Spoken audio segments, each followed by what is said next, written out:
നമ്മൾ ഒന്നിനും വേണ്ടി ഒന്നും ഹോൾഡ് ചെയ്യരുത്, മനസ്സിലായോ? നമുക്ക് ആരും വേണ്ട സത്യത്തിൽ. കാരണം നമ്മൾ എന്തെങ്കിലും തീരുമാനമെടുത്തിട്ട് ആരെയെങ്കിലും നമ്മളെ കൂടെ കൂട്ടാൻ നോക്കിക്കഴിഞ്ഞാൽ നമുക്ക് ജീവിക്കാൻ സാധിക്കില്ല. പിന്നെയും അത് നമ്മളിൽ ട്രോമ തന്നെയാണ്. സ്വന്തം മക്കളായാലും ഭാര്യയായാലും സ്വന്തമെന്ന് പറയണ എന്തായാലും. കാരണം ഈ പ്രപഞ്ചം നമ്മളെ എങ്ങനെയാണ് സംരക്ഷിക്കുന്നത്? കാരണം പ്രത്യേകിച്ച് നമുക്ക് പ്രപഞ്ചം ഒന്നും ചെയ്തു തരല്ല, നമ്മളെയും ഈ പ്രപഞ്ചത്തിൻ്റെ ഒരു ഭാഗമാക്കിയിട്ട് മാറ്റുകയാണ്. അതുകൊണ്ടല്ലേ നമ്മൾ സമാധാനത്തിൽ ജീവിക്കുന്നത്. അല്ലാതെ ഈ പ്രപഞ്ചം എനിക്ക് വേണ്ടിയിട്ട് മാത്രം കുറേ കാര്യങ്ങൾ ചെയ്യുകയാണെങ്കിൽ നമുക്ക് സ്വസ്ഥമായിട്ടിരിക്കാൻ പറ്റുമോ? എന്നതുപോലെ തന്നെയാണ് എല്ലാവരും എല്ലായിടത്തും സ്വസ്ഥമായിട്ടിരിക്കുന്നത് കാണണമെങ്കിൽ ഈ ഒന്നുമായിട്ടും ബന്ധമില്ലാതെ ഞാൻ സ്വസ്ഥമായിട്ടിരിക്കണ്ടേ? എല്ലാം അവിടെ ഉണ്ട്. എപ്പോഴെങ്കിലും അവിടെ ഒരു റിക്വയർമെൻറ്റ് വരുമ്പം അതിനനുസരിച്ച് അത് കറക്റ്റ് വർക്ക് ചെയ്തോളും, മനസ്സിലായ? വേറെ ഒന്നും ചെയ്യാനില്ല. ആർക്കാണ് എവിടെയാണ് ഇരിക്കണം തോന്നുമ്പം അവരവിടെ വന്ന് ഇരുന്നോളും. നമ്മൾ എന്തെങ്കിലും ചെയ്തു കൊടുത്തിട്ട് നമ്മൾ ഒരു ബന്ധം ഉണ്ടാക്കാൻ നോക്കണ്ട. ഇത് പറയാനുള്ള കാരണം എന്താ വെച്ചാൽ, ഇപ്പോൾ ഞാൻ എൻ്റെ ഭാര്യയുമായിട്ട് ഡിവോഴ്സ്ഡായി, ഓക്കെ, ഫോർ സം റീസൺ. അപ്പം അവിടെ കുട്ടികൾക്ക് ചെലവിന് കൊടുക്കുന്ന ഒരു ഭാഗമുണ്ട്. അപ്പോൾ ഇവള് എപ്പോഴും ഈ പൈസൻ്റെ ആവശ്യത്തിന് ഇങ്ങനെ വിളിച്ച് ചോദിക്കുകയാണ്, മനസ്സിലായ? അപ്പം ഞാൻ എപ്പോഴും വിചാരിക്കും, ഓക്കെ, ഇപ്രാവശ്യം പൈസ കൊടുക്കുമ്പോൾ കുട്ടികളെ എൻ്റെ അടുത്തേക്ക് കൊണ്ടുവരാം, ഓക്കെ. ഇങ്ങനെ കുറേ തീരുമാനങ്ങൾ എൻ്റെ അടുത്ത് വരുമ്പം ഞാൻ ഈ ചെയ്യുന്ന പ്രവൃത്തിയിൽ പിന്നെയും ഞാൻ പെട്ടുപോവുക. അവർക്ക് ഇപ്പം നമ്മളുമായിട്ടുള്ള ബന്ധത്തിൽ അവിടെ പണമാണ് ആവശ്യം. അപ്പോൾ നമ്മൾ എന്ത് ചെയ്യുക? എത്രയും പെട്ടെന്ന് ആ പണം നമ്മളെ കയ്യിൽ വരുമ്പം നമ്മൾ അതെടുത്ത് അവർക്ക് കൊടുത്ത് ആ വിഷയം അവിടെ ക്ലോസ് ചെയ്യുക. ഫർദർ അവരിൽ നിന്ന് നമ്മൾ വേറെ ഒന്നും പ്രതീക്ഷിക്കാൻ പോണ്ട, മനസ്സിലായോ? അപ്പം നമ്മളിൽ നിന്ന് ആരെങ്കിലും എന്തെങ്കിലും പ്രതീക്ഷിക്കുന്നുണ്ടെങ്കിൽ ആ പ്രതീക്ഷയുടെ ഭാഗം ക്ലിയർ ചെയ്ത് കൊടുക്കുക. കാരണം അവർക്ക് അത്രേ ആവശ്യമുള്ളൂ. എന്നിട്ട് ആ ചെയ്യുന്ന പ്രവൃത്തി നമുക്ക് ചെയ്യാൻ സാധിച്ച് നമ്മൾ ഫ്രീ ആവുന്ന ഭാഗം കാണാം. എന്ത് കാര്യം അങ്ങനെ ആയിക്കോട്ടെ.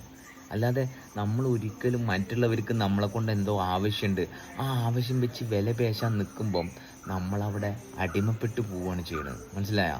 ഇങ്ങനെയാണ് ഓരോരുത്തരും അവനവൻ ചെയ്ത പ്രവൃത്തിയുടെ അടിമയായിട്ട് ഈ ആചാരങ്ങളും അനുഷ്ഠാനങ്ങളും ഈ സമൂഹത്തിൽ ഇത്രയേറെ ഉയർന്നു വന്നൊരു മനുഷ്യന് ജീവിക്കാൻ പറ്റാത്ത അവസ്ഥയിലാക്കുന്നത്. നമുക്ക് നോക്കാം, ഇന്ന് നോമ്പെടുക്കുന്നത് എങ്ങനെ എന്തെങ്കിലും കാരണം കൊണ്ട് ഇത് മുറിഞ്ഞു പോകുമോ എന്നുള്ള പേടിയിലാണ്, മനസ്സിലായ? നോമ്പെടുക്കുമ്പോൾ ദൈവവുമായിട്ട് നല്ല ബന്ധം. 50 വർഷമായിട്ട് നോമ്പെടുത്തിട്ടും അവന് അത് ഓക്കെ, അതിനെ ആ ഒരു സമഭാവനയോട് കൂടി കാണാൻ പറ്റണില്ല, മനസ്സിലായ? കാരണം അത് എപ്പോഴും ഓൻ്റെ ഉള്ളിലൊരു ഭയമായിട്ട് നിൽക്കുകയാണ്. അല്ലാതെ ഇപ്പം മറ്റൊരാളെ സഹായിക്കുമ്പം, ഇപ്പം ഇന്നലെ ഒരുത്തം വിളിച്ചു, അവൻ ഗുരുവായൂരിൽ അമ്പല നടയിൽ ഏതോ ഒരാൾ മരിച്ചത് കൊണ്ട് ആ മരിച്ച ആണ്ടിന് അവൻ ഈ പാവപ്പെട്ടവർക്ക് ഭക്ഷണം കൊടുക്കുക. എന്നിട്ട് ഈ പാവപ്പെട്ടവർക്ക് ഭക്ഷണം കൊടുക്കുമ്പോൾ ഇവനൊരു സമാധാനം കിട്ടുന്നുണ്ടെന്നാണ് പറയുന്നത്. അപ്പോൾ നമ്മൾ അവനോട് പറയാം, അങ്ങനെയല്ല സമാധാനം എന്ന് പറഞ്ഞാൽ അത് എനക്കങ്ങനെയല്ലേ, എനിക്കങ്ങനെയല്ല, ഞാൻ മരിച്ചു പോകാനുള്ളതാണ്. അതുകൊണ്ട് എനിക്ക്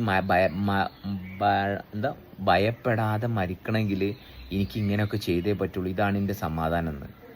ഇങ്ങനെ കിട്ടുന്നതെല്ലാം മനസ്സിൻ്റെ വെറും ഒരു തോന്നൽ മാത്രമാണ്, മനസ്സിലായ? നമ്മൾ എന്തെങ്കിലും ഒരു പ്രവൃത്തി ചെയ്തിട്ട് നമുക്ക് കിട്ടുന്ന ആ ഒരു രസം എന്ന് പറയുന്നത് നമ്മളെ തോന്നലാണ്. കാരണം നിരന്തരം നമ്മളെ ജീവിതം അനുഭവിച്ചുകൊണ്ടിരിക്കുന്നിടത്ത് എവിടെയാണ് എന്തിനെങ്കിലും പ്രസക്തി വരുന്നത്? ഇത് 24 മണിക്കൂറും പ്രവർത്തിക്കില്ലേ? എന്തെങ്കിലും ഒരു കാര്യം ചെയ്തിട്ട് നമുക്ക് സ്വസ്ഥത കിട്ടിയെന്ന് പറഞ്ഞു കഴിഞ്ഞാൽ എപ്പോഴും ആ കാര്യം ചെയ്യാൻ പറ്റുമോ? ഇപ്പം മദ്യം ഉപയോഗിക്കണത്, മദ്യം കുടിക്കണവന് സുഖമുണ്ടെന്ന് അവൻ പറയണ്. ബാക്കിയുള്ള സമയത്ത് എന്തുകൊണ്ടാണ് സുഖമില്ലാത്തതെന്ന് പരിശോധിക്കാൻ തയ്യാറാത്തതുകൊണ്ടല്ലേ ആ ഷോർട്ട് കട്ടിൻ്റെ പുറകെ പോണത്. എല്ലാ കാര്യങ്ങളും ഇങ്ങനെയാണ്, മനസ്സിലായ? കാരണം സ്വസ്ഥതയും സമാധാനവും ഉണ്ടെങ്കിൽ സ്വസ്ഥതയും സമാധാനവും ഇല്ലാത്ത പ്രവൃത്തി ചെയ്യാൻ ആരെങ്കിലും പോവോ? അപ്പം ആരെങ്കിലും പോണുണ്ടെങ്കിൽ, ഇപ്പം എൻ്റെ പ്രസ്ഥാനത്തിൽ ഇരുന്നിട്ട് അവിടെ ഭയങ്കര സുഖമാണ്, സമാധാനമാണ് നിൻ്റെ ഉമ്മ എപ്പോഴും വിളിച്ചു പറയും, ഓക്കെ.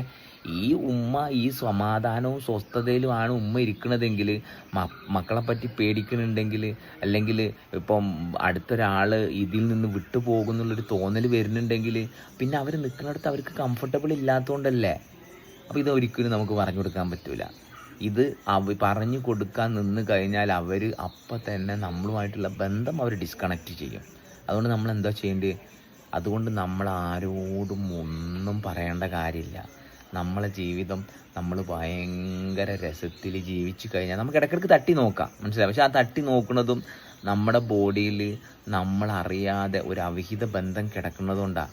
അപ്പോൾ അതിൻ്റെ ഒരു കണ്ടിന്യൂറ്റിയാണ് നമ്മൾ എന്ത് ചെയ്യണത്, മറ്റുള്ളവരെ തട്ടി നോക്കിയിട്ട് ഉണർത്താൻ ശ്രമിക്കുന്നത്. കാരണം വി നോ പെർഫെക്റ്റ്. അവർ ഉറങ്ങുകയല്ല, അവർ ഉണർന്ന് കിടക്കുകയാണ്. കാരണം നമ്മളൊന്നും ചെയ്തിട്ടല്ലല്ലോ നമ്മൾ ഈ ഉണർന്നത്, ആരും ഒന്നും ചെയ്തിട്ടല്ല ഇങ്ങനെ ഉണർന്നത്. അപ്പോൾ നമ്മളെ ഒരാൾ കണ്ടിട്ട് നമുക്ക് ഭ്രാന്താണെന്ന് പറയുന്നുണ്ടെങ്കിൽ എവിടെയോ അവൻ്റെ ഒരു ഭ്രാന്ത് ഉള്ളതുകൊണ്ടല്ലേ. അപ്പോൾ പിന്നെ എനിക്ക് ഭ്രാന്തില്ല, ഇത് ഭ്രാന്തല്ല എന്ന് പറഞ്ഞു കൊടുക്കേണ്ട വല്ല കാര്യമുണ്ടോ? എന്നതുപോലെ നമ്മൾ ശരിയല്ല എന്നൊരാൾ പറയുന്നുണ്ടെങ്കിൽ അവർക്കും ശരിയായിട്ടുള്ള അവസ്ഥ അറിയാത്തത് കൊണ്ടല്ലേ. അപ്പോൾ ഉറങ്ങിക്കിടക്കണ ആരെയും നമ്മൾ വിളിക്കാൻ പോകണ്ട. കാരണം ഉറങ്ങിക്കിടക്കുന്ന ആളെ നമ്മൾ വിളിക്കേണ്ട കാര്യമില്ല. അവർ ഉണരുമ്പോൾ അവർ കറക്റ്റായിട്ടേ ഉണർന്നു വരുള്ളൂ. കാരണം ഉറക്കമെന്ന് പറയുന്നത് ഈ പ്രപഞ്ചവുമായിട്ട് നമ്മളുണ്ടാക്കിയ ബന്ധത്തിൽ നിന്ന് നമ്മൾ മാറുമ്പോഴാണ് നമുക്ക് ഒരു ഡീപ്പ് സ്ലീപ്പ് നമുക്ക് കിട്ടുന്നത്, അല്ലേ? മറിച്ച് ഉറങ്ങിക്കിടക്കുകയാണെന്ന് അഭിനയിക്കണവൻ അവിടെയും ബലം പിടിച്ചായിരിക്കണത്. പിന്നെ അവനെ നമ്മൾ ഉണർത്താൻ പാടുപെടുമ്പം നമുക്ക് അവരുമായിട്ടൊരു ബന്ധം നമ്മൾ ഉണ്ടാക്കാൻ നോക്കുക. കാരണം നമ്മളും തന്നെ എവിടേക്കോ അഭിനയം നമ്മുടെ ജീവിതത്തിൽ കൊണ്ടു നടക്കണോണ്ടാണ്. അല്ലെങ്കിൽ ഭയങ്കര ഈസിയല്ല. ആരുറങ്ങിയാലും ആരുണർന്നാലും നമ്മുടെ ജീവിതം നമ്മൾ അനുഭവിക്കുന്നതിന് യാതൊരു കോട്ടവും ഇല്ല. ഏത് മതത്തിലായാലും ഏത് സമൂഹത്തിലായാലും അവനവനിൽ ഈ കപ്പാസിറ്റി അറിഞ്ഞ് ജീവിക്കാൻ ഈ പ്രപഞ്ചത്തിൻ്റെ മാത്രമേ ആവശ്യമുള്ളൂ. ബാക്കി എല്ലാവരുമായിട്ടും അസോസിയേഷനേ ആവശ്യമുള്ളൂ. അല്ലാതെ കാലുകൊണ്ട് വയ്യാത്തവനും കൈകൊണ്ട് വയ്യാത്തവനും അവനൊരു മുതൽക്കൂട്ടായിട്ട് എടുക്കുന്നുണ്ടെങ്കിൽ ഈ കാലുകൊണ്ട് വയ്ക്കണവനും അല്ലെങ്കിൽ മഹാഭയങ്കരമായ സ്ഥാനങ്ങളിൽ ഇരിക്കണവനും ഈ ജീവനുള്ളത് കൊണ്ടാണ് ജീവിക്കണത്, അല്ലാതെ ആ സ്ഥാനമാനങ്ങൾ ഉള്ളത് കൊണ്ടല്ല. അപ്പം അമ്മയായാലും അച്ഛനായാലും അവരാരും അമ്മയും അച്ഛനും ആയതുകൊണ്ട് ജീവിക്കല്ല. അവരിലും ഈ മക്കളിലുള്ള ഇതേ പ്രവർത്തനം നടക്കുന്നതുകൊണ്ട് ജീവിക്കുക. അല്ലാതെ ഇന്ന മതത്തിൻ്റെ ആളായിട്ട് മതം എന്തെങ്കിലും ചെയ്യുന്നുണ്ടോ? ഒന്നും ചെയ്യാൻ പോണില്ല. അപ്പം അങ്ങനെ ഉറക്കം അഭിനയിച്ച് കിടക്കണവരെ ഉണർത്താൻ നമ്മൾ ശ്രമിക്കുമ്പം നമ്മൾ ഉണർന്നിരിക്കുന്ന അവസ്ഥ നമ്മളിൽ പൂർണ്ണമായിട്ട് ലയിച്ചിട്ടില്ല. നമ്മളും ഉണർവിലേക്ക് പൂർണ്ണമായിട്ട് എത്തിയിട്ടില്ല. അപ്പോൾ തട്ടുമുട്ടും കുഴപ്പമൊന്നുമില്ല. പക്ഷെ നമ്മുടെ ഉണർവിൻ്റെ ഭാഗത്ത് നമ്മൾ നിരന്തരം പ്രവർത്തിച്ചുകൊണ്ടിരിക്കുക. അപ്പം മാത്രമേ ഇതിൽ ട്രാൻസ്ഫോർമേഷൻ നടക്കുള്ളൂ. അല്ലെങ്കിൽ എന്താണ്, പുറകോട്ടുള്ള വലി മുന്നോട്ടുള്ള വലി, പുറകോട്ടുള്ള വലി മുന്നോട്ടുള്ള വലി. നമ്മൾ നിൽക്കുന്ന സ്ഥലത്ത് നിൽക്കാൻ പറ്റില്ല. ഓക്കെ.